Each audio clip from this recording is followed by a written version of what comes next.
Después de meses de miedo, angustia y sufrimiento, llegaron, se divisa allá al fondo las vacunas, chiquilinas. Sí, es el principio. El jueves llega la primera tanda de vacunas. Ya te vamos a contar todo sobre eso, pero primero queremos preguntarte algo, ¿no? Porque estuvimos discutiendo bastante ayer y hoy entre nosotros también en producción, y es si los jerarcas deberían vacunarse primero, porque fue una discusión que no es culpa nuestra, básicamente. ¿No? Ayer en la conferencia de prensa algo se dejó caer también. Claro, porque todo fue a raíz de la pregunta que le hacen al al presidente de la República. Le preguntaron, bueno, si se iba a vacunar, y él dijo que en realidad que sí, que la vacuna en realidad no es obligatorio, que él hacía un llamado a toda la población a que se vacunaran y que ya no era una cuestión personal, sino también de aporte, digamos, a la comunidad, y dijo que él se iba a vacunar en el momento en que le llegara el momento, ¿no? Por esa cuestión de quienes son población de riesgo, etcétera, etcétera. Y eso abrió la caja de Pandora. Ahí está, porque también se está cuestionando en el mundo, no solo acá, ¿no? Exacto. ¿Qué pasa con los presidentes? ¿Qué pasa con los jerarcas públicos, no? ¿No tendrían que vacunarse? Y además esto se cruza con lo que pasó ayer en Argentina, que lo estuvimos hablando, que fue el vacunatorio VIP, que entre otras personas, además de periodistas y además de amigos de la casa, digamos, de la Casa Rosada, también se vacunaron dos personas, dos diputados, si no me equivoco, que viajaban en la comitiva que iba a México con el presidente. Exacto. Entonces ahí está la cuestión, ¿no? Eso, la gente que está, digamos, en función pública. En función pública y además con viajes internacionales, y específicamente el presidente, ¿no se tendría que vacunar? Esa es la pregunta, porque claro, trajo un montón de consecuencias. Por un lado decían, bueno, la decisión del presidente Luis Lacalle Pou de no pasar por encima del resto de los ciudadanos. Seguro. Por otro lado hay quienes dicen, bueno, en realidad debería sí vacunarse por una cuestión de dar el ejemplo. Hay otros que dicen que en realidad es una cuestión de seguridad nacional, como pasa en Estados Unidos, por ejemplo, se vacunó a presidencia, obviamente, y a ministros y demás, por una cuestión, porque está catalogado como seguridad nacional. Entonces te estamos preguntando a vos, a través de las redes sociales, ¿se tienen que vacunar primero los jerarcas? ¿Quiénes? ¿Cuáles? ¿Por qué? ¿Todos los jerarcas? ¿Algunos? ¿Qué Yo piensan creo, Perfecto. así por lo menos no, la picamos un poco. Sí. Yo creo que algunos sí, algunos no. Dependiendo de la cantidad de burbujas, reuniones y andamais que rompan en el camino. ¿Me explico? Sí. Bustillo debe estar podrido de que le hagan hisopado, por ejemplo. Entonces, capaz que una persona... No, y el costo de los hisopados, Bueno, ¿no? y además, capaz que sale más barato vacunarlo que hisoparlo cada 7 ponele. días. Entonces, creo que, o los que viajan, ¿no? Y que de última, por todos nosotros, en realidad. El problema es cómo cortás, ¿no? ¿Dónde cortás? Y bueno. Yo diría que el presidente de la República y los ministros tendrían que vacunarse. Todos. Todos, Todo el decimos Ejecutivo. todos. Sí. Sí, pienso que todo el Ejecutivo tiene que vacunarse, que es... yo no diría que es un tema de seguridad, o sea, me parece que lo de Estados Unidos ya es como un poco mucho, pero es un tema de que necesitamos que el presidente pueda trabajar, básicamente. Sí. Entonces, me parece que es importante que eso... Y también suceda. hay una cosa, porque me parece que va mucho en las características de ejercer la presidencia, ¿no? El presidente de Lacalle Pou es un presidente que se mueve mucho, ¿no? Lo vemos todo el tiempo cuando hay inauguraciones, está con mucha gente y demás. Entonces, en este caso, yo también creo que debería, tanto el presidente como el Ejecutivo entero, el Consejo de Ministros, debería vacunar. Y también... el Consejo de Ministros, por ejemplo, y el Ministerio de Salud Pública, más que nada. Eso sí también es para dar el ejemplo, ¿no? En un punto, porque hay un tema también, el personal de la salud se tiene que vacunar y bueno, y ahí estamos en el tema de cómo es, como uno no es obligatorio, uno puede decidir Igual, si vacunarse. ¿se acuerdan? El director nacional de salud dio positivo COVID. Ya tuvo, Miguel Asqueta. Ahí va, Miguel Asqueta. Ahí tenemos una menos. Bueno, lo que quiero decir... pero ¿sabes qué pasa? Es que a raíz de la situación de Miguel Asqueta hubo un montón de funcionarios del Ministerio de Salud Pública que tuvieron que teletrabajar. Teletrabajar y estar en cuarentena preventiva, hisopar, por ejemplo, el viceministro. Lo que digo es que El ninguno dejó subsecretario. de trabajar. ¿Me No, explico? ya sé, pero nosotros... Se puede seguir. Sí, pero Más o menos, creo que porque... a esas personas, a esos jerarcas, los necesitamos activos en serio en este momento. Y más o menos, porque ponele que tengan que viajar al interior y visiten, no sé, un hospital o lo que sea, y ya ahí tenés un problema, porque estás, digamos, exponiendo al personal de salud. ¿Sabes lo que están haciendo en Europa? Que me parece increíble. A ver. Están diciendo que la Suprema Corte de Justicia de todos los países tiene que estar vacunado. ¿Por qué? Porque dicen que peligran la institucionalidad. Mira. Pensando en una catástrofe, digamos, ¿no? Claro, que esto pensando en pueda la situación esta que es como bastante particular y extrema de alguna manera, ¿no? Sí. Es como. Es como una si duda. una Es serie una duda. de. El Designated Survivor. Totalmente. Esa serie, ¿cómo es que se llama en español? En español es sobreviviente designado. Que es que hay una catástrofe, un atentado, digamos, en la Casa Blanca, se mueren todos, básicamente, los jerarcas, y queda un presidente en medio de ahí. Muy bien. Bueno, muy bien. Tenemos el plan de vacunación, ¿no? Sí, está. Por lo menos Habemos. ya hay como algo más concreto. Ayer la calle Pou explicó en conferencia cómo será este plan. El fin de semana ya se empieza a vacunar a los vacunadores y el plan de vacunación empieza el 1 de marzo. Como hablábamos ayer, aunque el plan de vacunación tenía previsto priorizar al personal de salud y vacunarlo con la vacuna de Pfizer-BioNTech, las primeras vacunas en llegar van a ser las de Sinovac, que en realidad tiene una eficiencia menor, por lo que se empezará por el personal docente, los policías, los bomberos y los militares en actividad, así como trabajadores del INAU en actividad, todos menores de 60 años. Las 192.000 vacunas de Sinovac serán complementadas a partir del 15 de marzo con otras 1.558.000 dosis, por lo que se va a completar un monto total comprado por Uruguay de unas del 1.750.000 de ese laboratorio. Las de Pfizer están previstas que lleguen entre el 8 de marzo y el 26 de abril. Y el gobierno espera recibir unas 468.000 dosis de la vacuna de Pfizer, pese a que la compra anunciada el 23 de enero fue de 2 millones de dosis. En total de ese laboratorio van a ir viniendo de unos lotes de 50 y 70.000. Yo me estoy volviendo loco con todo. Ustedes me van a disculpar. Dale. No entiendo nada, porque empezamos a sumar. Sí, está ahí. Yo me voy a levantar. Permiso, maestro. Vamos, si ustedes me van diciendo... Muchas gracias, Chiche. Gracias. El Gofi está siempre tan atento.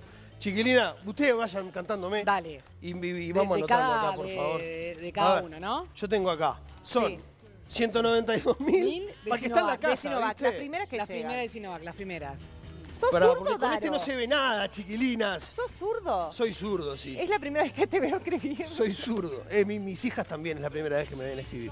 Vení. Bien. Ah, 192.000 Sinovac. Ahí va. 192.000. Pero es la primera partida, ¿no? Y la otra, el 15 de marzo van a llegar 1.000.000. 1.558.000. Mi letra, chiquilina, me ven a elegir a mí para hacer esto. Sí. Yo no. 1.558.000. Sí. Después, el 26, entre el 8 de marzo y 26 de abril, Sí. van a llegar 460.000 dosis de Pfizer. Son 468.000. Sí. ¿No? Pfizer. Sí. De Pfizer. Que van a ir viniendo en distintos lados. Hasta ahí pasamos raya, ¿verdad? Sí. Agarrame la calculadora, La por tenés favor, ahí. mirá. ¿Cuánto te da ese numerito? Matemáticamente tenemos chance, chiquilines. ¿Decís vos? ¿Querés que te sume? 2.218.000. Ah, bien. ¿no? Sí. Qué No sé, rápido vos tenés hiciste la la calculadora ahí. calculadora, ¿eh? 2.218.000, que es lo que dijo Isaac Alfi hoy en la mañana en algún programa de radio, que se podría vacunar, porque acuérdense que son 2 dosis, a el 30% de la población, ¿no? Si lo llevamos a los que son vacunables, capaz que aumenta un poquitito más. Claro. Estamos, sí. Pero eso son la cantidad de vacunas, ¿no? La cantidad de 2 dosis. millones por eso, de dosis. De dosis. O Claro. sea que sería la mitad. Exactamente. 1.000.000 por persona. 109.000, ¿no? Exactamente. 1.109.000. Pará, porque en realidad, y ahí es donde entra el matete, las de Pfizer, estos 458.000, Sí. vamos a ponerle Pfizer y Sinovac, ¿está? Sí. Perfecto. Las de Pfizer en realidad son 2 millones. O sea que habría que sumarle 1.532.000. Que a llegarían esto, después. Que no sabemos cuándo No sabemos llegarían, cuándo ¿verdad? llegan. 1.532.000. ¿No? Bien. ¿Sí?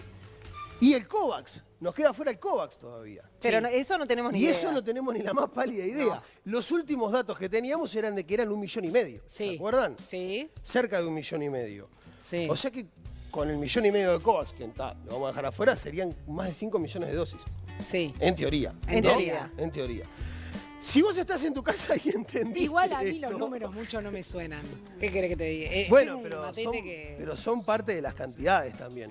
Y además Claro. se acuerdan que el COVAX lo que decían era que iba a tener acceso o iban a repartir dependiendo de cómo también venía el resto. País. Capaz que no necesitamos 1,5 millones y nos mandan menos. Nos mandan menos. Puede llegar a suceder. Bueno, entonces, en este relajo, después de vacunar a los grupos prioritarios, se va a seguir con todas las personas por edad de mayores a menores.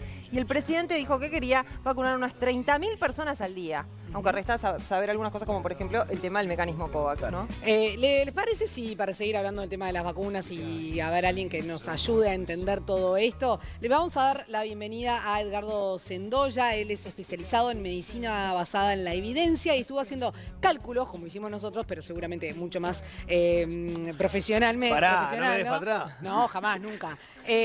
Así que bueno, nos va a tener data más concreta. Edgardo, ¿qué tal? Bienvenido a Vespertinas. Hola, buenas tardes. Buenas tardes. Edgardo, ¿cómo ves los números estos de las vacunas? Hoy lo decía hace un ratito Vale y lo decía también Daro, Isaac Alfi decía que se va a vacunar un 30% de la población. ¿Nos dan los números? ¿Nos dan las dosis que van a llegar? En realidad mi área de especialización no es, a lo que ustedes ya estaban escuchando, lo que comentaban, no es ese punto, ¿verdad? Mi área de especialización es qué indica la investigación hecha con vacunas hasta el día de hoy respecto a los resultados, ¿verdad? Pero como cualquier hijo de vecino, todos podemos opinar, ¿verdad? Yo preferiría referirme a los temas en los cuales sí conozco y domino. Bien, por ejemplo, hay un dato que se llega a través de la medicina de la evidencia, ¿no? De la evidencia que tenemos, que viene siendo muy poquita en este caso, porque bueno, estamos corriendo contra esta enfermedad y contra su transmisión y contra todo, ¿no? Pero que es este número que es súper impactante, que cada 10.000 vacunados se evitan entre 84 y 123 casos de COVID. ¿Nos puedes explicar qué quiere decir esto? Claro, como tú bien decías, vivimos una época pandémica en todo sentido, ¿verdad? La investigación ha sido a ritmo pandémico. Nunca antes en la historia de la humanidad, en un plazo tan corto, habían resultados concretos de vacunas. Al día de hoy tenemos 4 vacunas cuyos resultados han sido publicadas en revistas arbitradas, resultados de investigaciones de fase 3. Ustedes saben que investigaciones de fase 3 son investigaciones con un número grande de personas, la mitad reciben la vacuna y la mitad no, y luego se ve cuántos tienen COVID en un grupo y cuántos en el otro. Entonces, en orden cronológico, primero fue la de Moderna, muy rápido después fue la de Oxford AstraZeneca, luego la de BioNTech Pfizer y luego la de Gamaleya. De esas 4 vacunas tenemos datos. El número al que ustedes refieren, que hoy se publicaba en la diaria en la mañana, a lo que alude es, si uno calcula cuántas personas se vacunaron en un grupo, cuántos casos hubo en ese grupo, cuántas personas estuvieron, en el grupo no vacunados, en el grupo control, y cuántos casos hubo en ese, bueno, haciendo los números, esos son los resultados. ¿Y eso es bueno, es malo? ¿Cómo se comporta esta vacuna en particular con respecto a otras, por ejemplo? De otras enfermedades, digo, ¿no? Digamos, esos números van para todas, ¿verdad? Digo, sí, la diferencia entre una y otra no es demasiado marcada cuando uno la lleva a ese nivel, ¿verdad? A mí me parecía que era bueno hacer esto y por eso Amanda Muñoz, cuando me invitó a hablar sobre vacunas, me pareció que este era el punto. Es bueno porque vivimos en una época en la cual, ¿verdad? Como todo es tecnológico y tenemos cosas fantásticas como esto, poder estar ustedes en el canal y yo en Punta del Este intercambiando, tendemos a pensar que en la medicina todo es, ¿verdad?